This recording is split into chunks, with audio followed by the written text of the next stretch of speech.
Bonjour à tous et bienvenue sur ma chaîne Vali, raconte-moi une histoire. Je vais poursuivre avec les contes de la Bécasse de Maupassant. Aujourd'hui ce sera la peur. Très belle écoute à tous.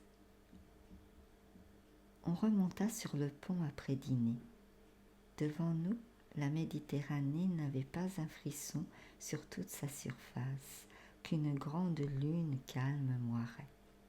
Le vaste bateau glissait, jetant sur le ciel, qui semblait ensemencé d'étoiles, un gros serpent de fumée noire. Et derrière nous, l'eau toute blanche, agitée par le passage rapide du lourd bâtiment, battu par l'hélice, moussait, semblait se tordre, remuait tant de clarté, qu'on eût dit de la lumière de lune bouillonnant. Nous étions là, 6 ou 8, silencieux, admirant l'œil tourné vers l'Afrique lointaine où nous allions. Le commandant, qui fumait un cigare au milieu de nous, reprit soudain la conversation du dîner. « Oui, j'ai eu peur ce jour-là. Mon navire est resté 6 heures avec ce rocher dans le ventre, battu par la mer. Heureusement que nous avons été recueillis vers le soir par un charbonnier anglais qui nous aperçut.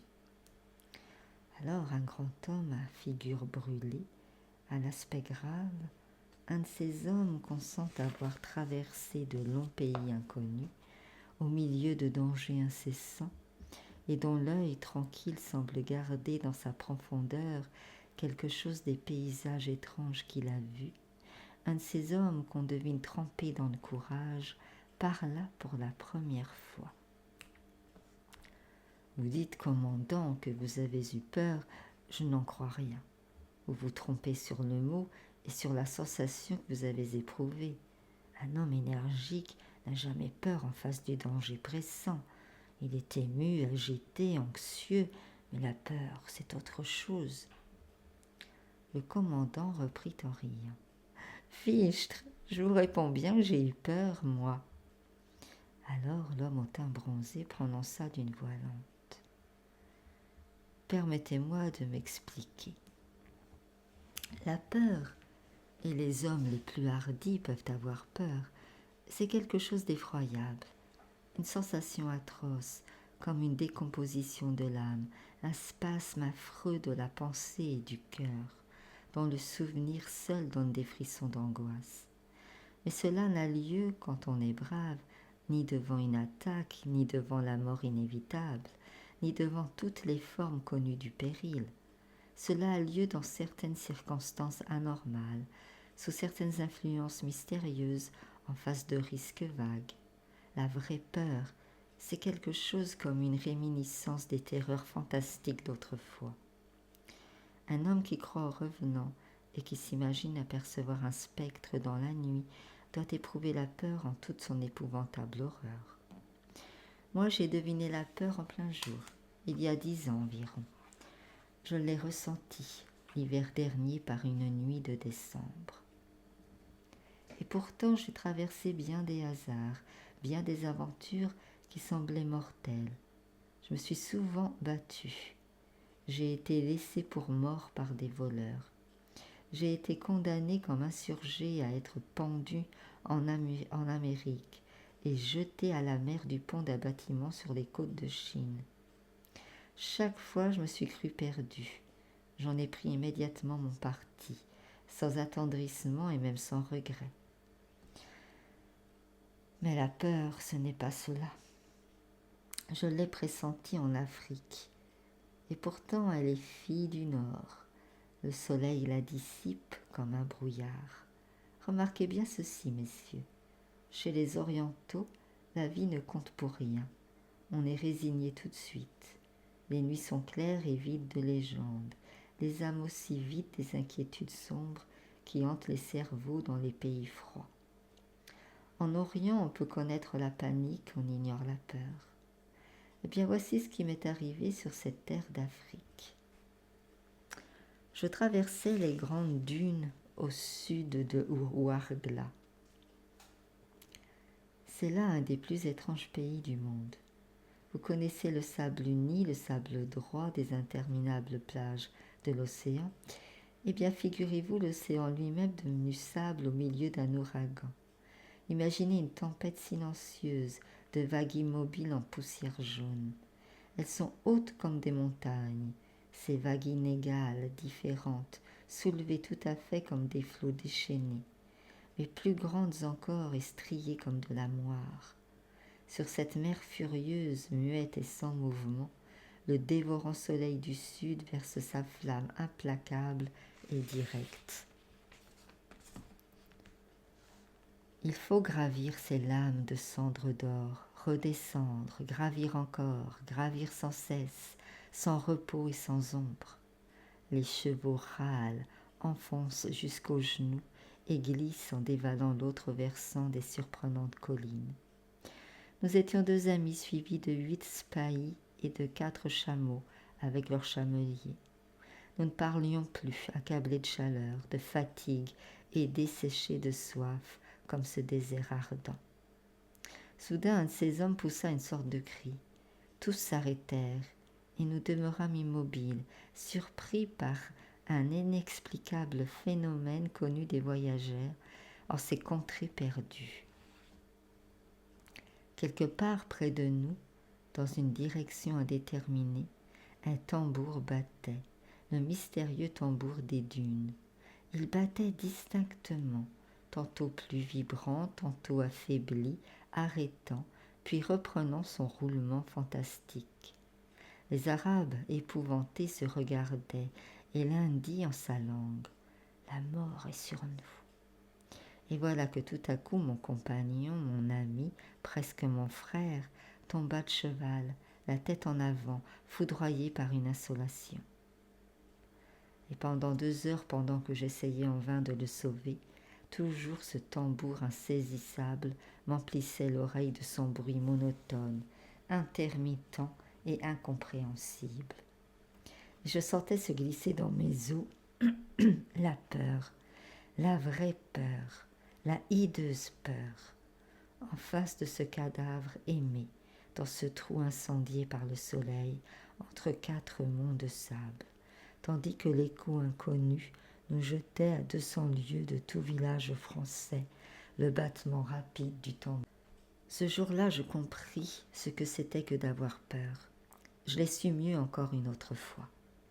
Le commandant interrompit le conteur. « Pardon, monsieur, mais ce tambour, qu'était-ce » Le voyageur répondit « Je n'en sais rien, personne ne sait. » Les officiers, surpris souvent par ce bruit singulier, l'attribuent généralement à l'écho grossi, multiplié démesurément, enflé par les vallonnements des dunes d'une grêle de grains de sable emportés dans le vent et heurtant une touffe d'herbe sèche.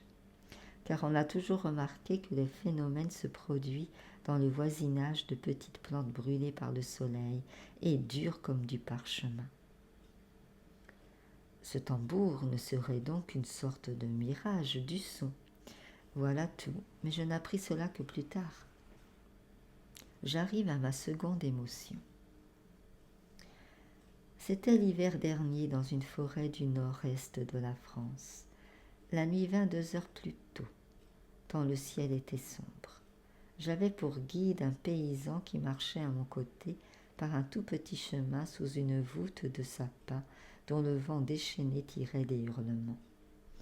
Entre les cimes, je voyais courir des nuages en déroute, des nuages éperdus qui semblaient fuir devant une épouvante. Parfois, sous une immense rafale, toute la forêt s'inclinait dans le même sens, avec un gémissement de souffrance, et le froid m'envahissait, malgré mon pas rapide et mon lourd vêtement. Nous devions souper et coucher chez un garde forestier dont la maison n'était plus éloignée de nous. J'allais là pour chasser. Mon guide parfois levait les yeux et murmurait « Triste temps », puis il me parla des gens chez qui nous arrivions.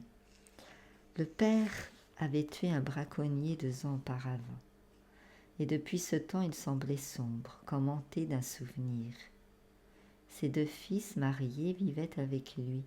Les ténèbres étaient profondes. Je ne voyais rien devant moi ni autour de moi, et toute la branchure des arbres entrechoqués emplissait la nuit d'une rumeur incessante. Enfin, j'aperçus une lumière, et bientôt mon compagnon heurtait une porte. Des cris aigus de femmes nous répondirent, puis une voix d'homme, une voix étranglée, demanda « Qui va là ?» Mon guide se nomma. Nous entrâmes, ce fut un inoubliable tableau.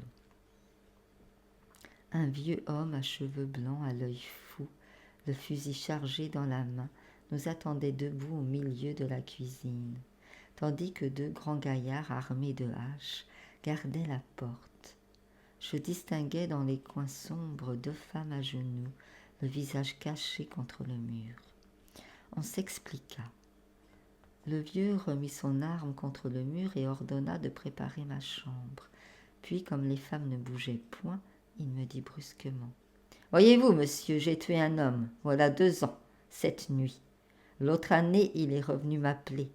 Je l'attends encore ce soir. » Puis il ajouta d'un ton qui me fit sourire « Aussi, nous ne sommes pas tranquilles. » Je le rassurai comme je pus, heureux d'être venu justement ce soir-là et d'assister au spectacle de cette terreur superstitieuse. Je racontai des histoires et je parvins à calmer à peu près tout le monde. Près du foyer, un vieux chien presque aveugle et moustachu, un de ces chiens qui ressemblent à des gens qu'on connaît, dormait le nez dans ses pattes.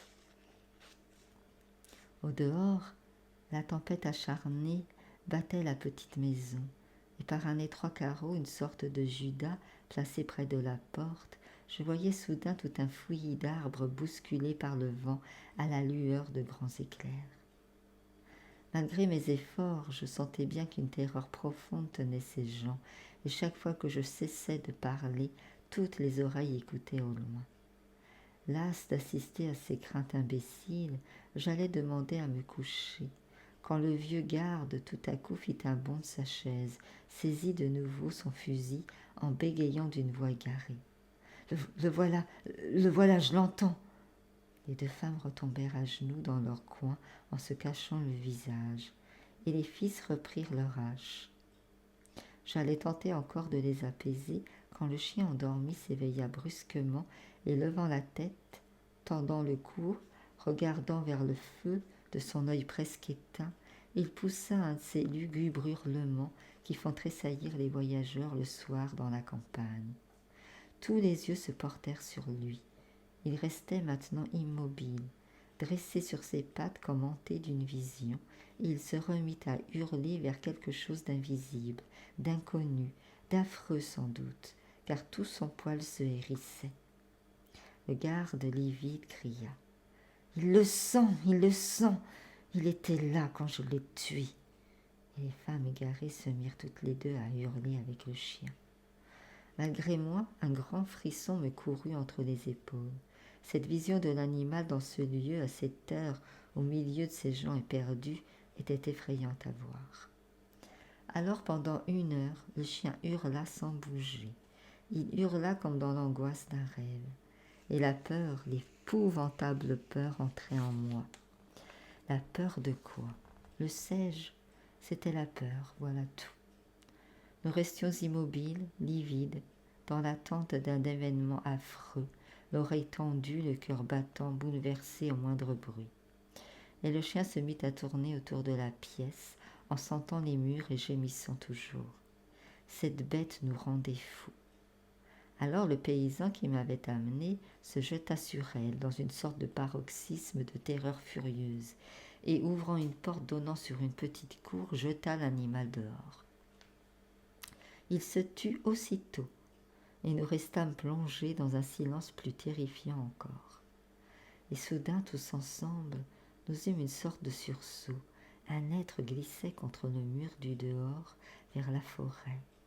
Puis il passa contre la porte qu'il sembla tâter, d'une main hésitante, puis on n'entendit plus rien pendant 2 minutes qui firent de nous des insensés. Puis il revint, frôlant toujours la muraille, et il gratta légèrement, comme ferait un enfant avec son ongle. Puis soudain une tête apparut contre la vitre du Judas, une tête blanche avec des yeux lumineux comme ceux des fauves. et un son sortit de sa bouche, un son indistinct, un murmure plaintif. Alors un bruit formidable éclata dans la cuisine. Le vieux garde avait tiré.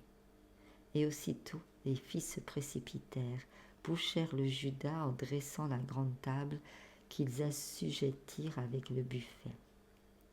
Et je vous jure qu'au fracas du coup de fusil que je n'attendais point, j'eus une telle angoisse du cœur, de l'âme et du corps que je me sentis défaillir, prêt à mourir de peur.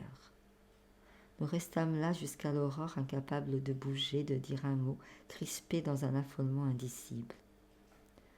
On osa débarricader la sortie qu'en apercevant par la fente d'un auvent un mince rayon du jour.